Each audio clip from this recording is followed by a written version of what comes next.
बुद्ध और नीलगिरी हाथी।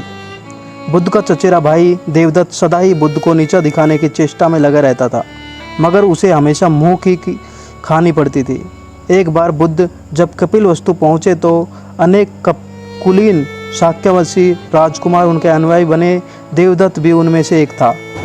कुछ समय पश्चात देवदत्त ने भी कुछ जादुई शक्ति प्राप्त कर ली और एक बार उनका प्रदर्शन मगध के भावी सम्राट अजातशत्रु के समक्ष किया। वहाँ एक शिशु के रूप में प्रकट हुआ। उसने सांप को मेखला बंधी हुई थी। तभी से अजातशत्रु उसे परम आदर की चेष्टा से देखा करता था। कुछ दिनों के बाद देवदत्त मगध से लौटकर जब संघ में वापस आया तो उसने स्वयं को बुद्ध से श्रेष्ठ घोषित किया और संघ का नेतृत्व करना चाहा। भिक्षुओं को बुद्ध से विमुख करने के लिए उसने यह कहा कि बुद्ध तो बूढ़े हो चुके हैं और सटिया गए हैं, किंतु भिक्षुओं ने जब उसकी कोई बात नहीं सुनी तो वह बुद्ध और संघ दोनों को द्वेष रखने लगा।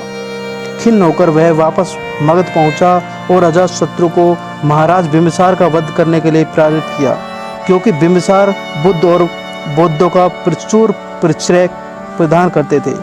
प्रारंभिक दौर में बिंबिसार को मरवाने की उसकी योजना सफल नहीं हुई, अतः उसने 16 धनुर्धरों को बुद्ध को मारने के लिए भेजा, किंतु बुद्ध के व्यक्तित्व से प्रभावित हो सारे उसके ही अनुयायी बन गए।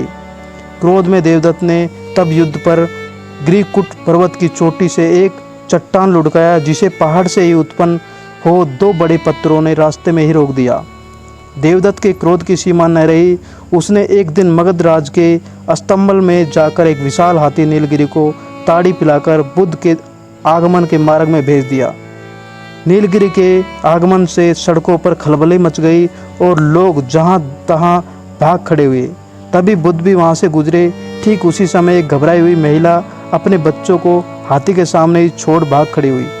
जैसे ही नीलगिरी ने बच्चे को कुचलने के लिए अपने पैर बढ़ाए, बुद्ध उसके ठीक सामने जा खड़े हुए। उन्होंने हाथी के सिर को थपथपाया। बुद्ध के स्पर्श से नीलगिरी उनके सामने घुटने टेक कर बैठ गया। नीलगिरी हाथी की इस घटना से देवदत्त मगध से बहुत अप्रिय हुआ और उसे तत्कालीन नगर छोड़कर भागना पड़ा। धन्यवाद मित्रों।